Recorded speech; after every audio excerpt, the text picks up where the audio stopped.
अस्सलाम वालेकुम व्यूवर्स। हमने स्टार्ट किया हुआ था शोल्डर जॉइंट सीरीज को, जिसके अंदर हम शोल्डर इम्पिंजमेंट सिंड्रोम को डिस्कस कर रहे थे। उसकी क्लासिफिकेशन को हमने प्रीवियस वीडियो के अंदर डिस्कस कर लिया था। आज हम डिस्कस करेंगे कि जॉब्स ने किस तरह क्लासिफाई किया है इम्पिंजमेंट को और किन बेसिस के ऊपर क्लासिफाई किया है, और इम्पिंजमेंट सिंड्रोम को डिफ्रेंशिएट करने के लिए कौन से स्पेशल टेस्ट होते हैं, इम्पिंजमेंट सिंड्रोम की किस तरह असेसमेंट करते हैं, और इन सभी चीज़ों को आज हम वन बाय वन डिटेल के अंदर डिस्कस करेंगे। तो सबसे पहले हम डिस्कस कर लेते हैं कि जॉब्स ने किस तरह इम्पिंजमेंट सिंड्रोम की क्लासिफिकेशन की on the basis of the progressive micro trauma. ठीक है, जॉब्स ने 4 ग्रुप्स के अंदर इम्पिंजमेंट को क्लासिफाई किया। ग्रुप 1 के अंदर प्योर इम्पिंजमेंट, ठीक है, प्योर इम्पिंजमेंट की क्या काजेज हो सकती हैं? Rotator cuff tier,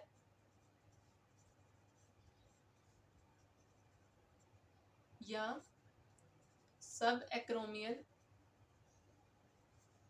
bursitis.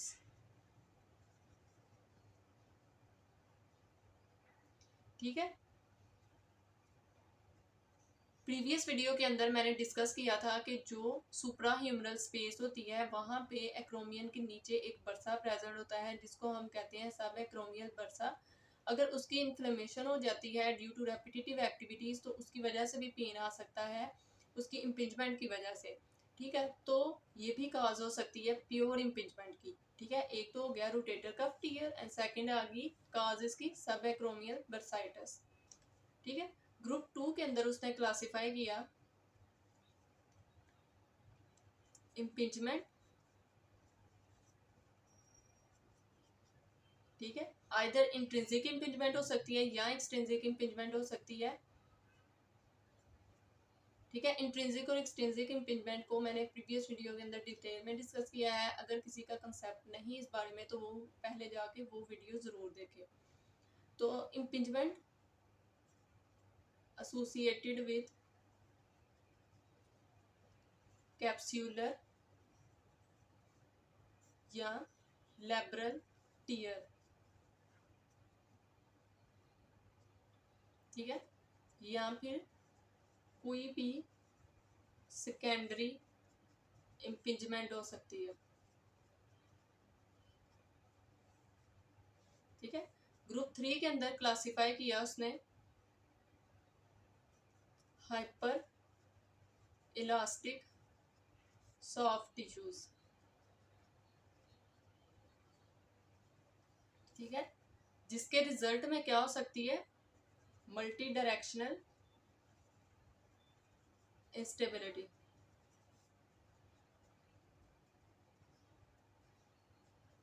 ठीक है, या इम्पिंजमेंट।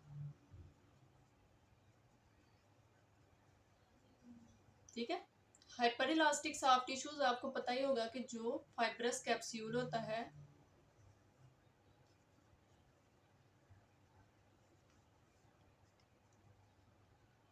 वो इलास्टिक इन नेचर होता है। उसने लेग्जिटी प्रोवाइड की होती है शोल्डर जॉइंट को, जिसकी वजह से shoulder joint extension, flexion, abduction, internal external rotation और सर्कमडक्शन में मूव कर सकता है। अगर इसकी हाइपर इलास्टिसिटी हो जाएगी तो इसकी वजह से क्या होगा कि इंस्टेबिलिटी के चांसेस इंक्रीज हो जाएंगे।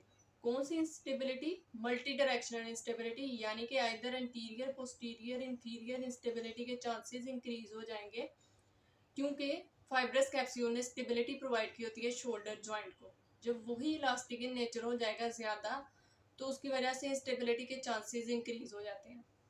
ठीक है, तो ग्रुप 4 के अंदर उसने क्लासिफाई किया एंटीरियर इंस्टेबिलिटी को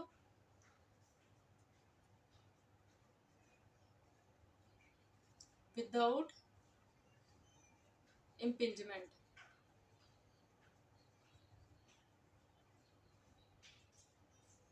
तो पहले 3 ग्रुप्स के अंदर उसने क्लासिफाई किया कि कोई भी काज हो सकती है इम्पिंजमेंट की, या रोटेटर कफ टियर हो सकता है, या सर्विक्रोमियल बर्साइटस हो सकता है। ठीक है, तो इन तीनों ग्रुप्स के अंदर इम्पिंजमेंट उसकी ज़रूर काज होगी।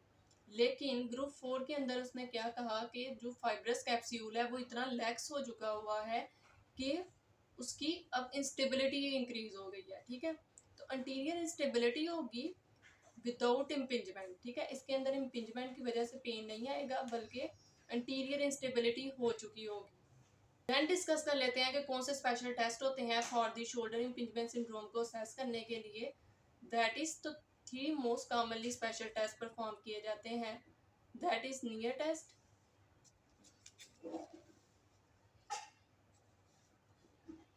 देन डिस्कस कर लेते हैं कि कौन से स्पेशल टेस्ट होते हैं फॉर शोल्डर इम्पिंजमेंट सिंड्रोम को असेस करने के लिए। तो most commonly 3 special test perform किए जाते हैं फॉर द शोल्डर इम्पिंजमेंट को असेस करने के लिए from other shoulder joint pathologies. That is Neer test, Hawkins Kennedy impingement test and the painful arm test.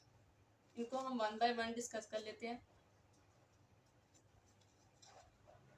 Near test, इसके अंदर पेशेंट की जो पोजीशन होगी वो सिटिंग होगी,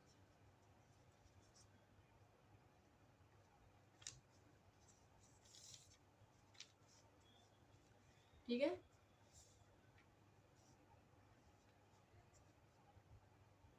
शोल्डर की इंटरनल रोटेशन करवानी है,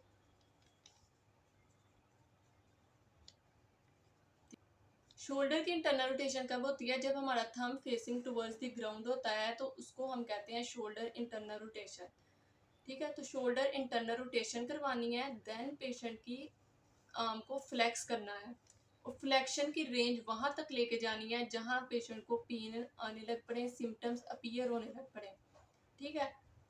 तो टेस्ट पॉजिटिव कब होगा? जब शोल्डर फ्लेक्शन करवाने से अगर एंटीरियर शोल्डर पेन होगा, ठीक है। एंटीरियर शोल्डर पेन होगा तो इसका मतलब है सब एक्रोमियल बर्साइटस की वजह से पेन है, ठीक है। और अगर फ्लेक्शन करवाने से पोस्टीरियर शोल्डर पेन होगा,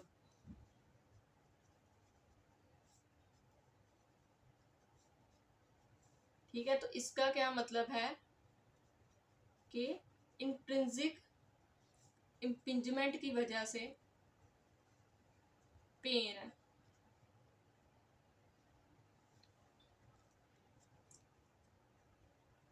ठीक है। तो ये होता है नियर टेस्ट।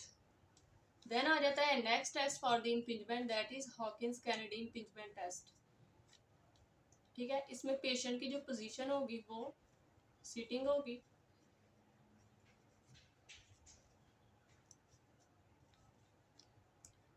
ठीक है। पेशेंट की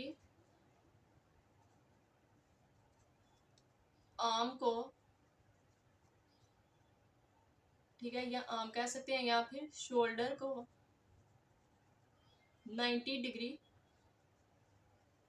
फ्लेक्शन में लेके जाना है, ठीक है। ये देखें आप, 90 डिग्री शोल्डर फ्लेक्शन है, 90 डिग्री एल्बो की फ्लेक्शन करवानी है,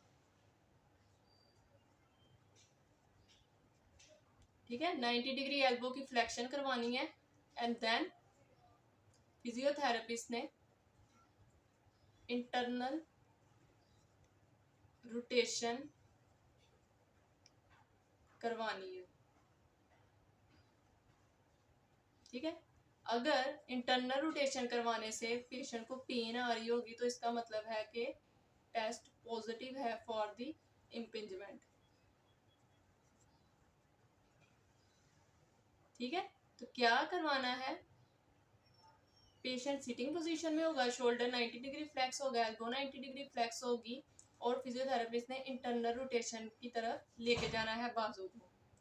तो क्या होगा कि पेशेंट को इम्पिंज होगा शोल्डर स्ट्रक्चर्स और उसकी वजह से पेन आएगी, तो उसका मतलब टेस्ट पॉजिटिव है। देन डिस्कस कर लेते हैं another important test for the impingement, that is painful arm test. इसमें क्या करना है कि पेशेंट की जो पोजीशन होगी वो स्टैंडिंग होगी। सिंपली पेशेंट को इंस्ट्रक्ट करना है कि उसने अपने हैंड की जो पोजीशनिंग है वो इस तरह करनी है कि उसका जो थंब है ना वो टुवर्ड्स द सीलिंग मूव कर रहा हो और जो उसकी पाम्स है वो फेसिंग टुवर्ड्स द फिजियोथेरेपिस्ट हो। और सिंपली पेशेंट को कहना है कि उसने अपने आर्म को एबडक्शन में लेके जाना है, ठीक है। तो क्या होगा कि इसके अंदर एक आर्क क्रिएट होगी। 0 to 60 डिग्री में पेशेंट को नो पेन होगा, पेन नहीं आएगा। लेकिन जैसे ही वो अपने आर्म को 60 to 120 डिग्री रेंज में लेके जाएगा तो उसको 60 to 120 डिग्री रेंज में पेन आएगा।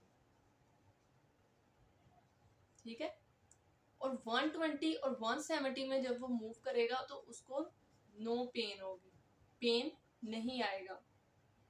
तो इसका क्या मतलब है कि 60 और 120 डिग्री में एब्डक्शन करवाने से पेशेंट को जब पेन आएगा तो इसका मतलब है कि ये टेस्ट पॉजिटिव है फॉर इम्पिंजमेंट।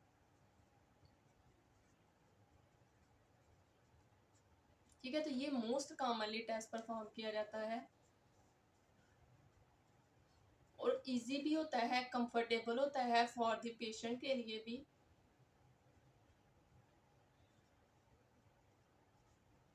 परफॉर्म करना। ठीक है। तो अब तक हमने डिस्कस कर लिया कि इम्पिंजमेंट सिंड्रोम क्या होता है, जॉब्स ने किस तरह क्लासिफाई किया है इम्पिंजमेंट सिंड्रोम को, और कौन से स्पेशल टेस्ट होते हैं जिनकी बेसिस के ऊपर हम डिफरेंशिएट कर सकते हैं इम्पिंजमेंट सिंड्रोम को from other shoulder joint pathologies. इन सभी स्पेशल टेस्ट के मेरे अपने नोट्स हैं जो मोस्ट कॉमनली जॉइंट्स के ऊपर क्लिनिकल सेटिंग में स्पेशल टेस्ट परफॉर्म किए जाते हैं। अगर आपको चाहिए तो आप ज़्यादा से ज़्यादा कमेंट्स करें। अगर इन टॉपिक्स के अंदर आपको कोई भी कंफ्यूजन है तो आप कमेंट सेक्शन में पूछ सकते हैं। अल्लाह हाफिज़।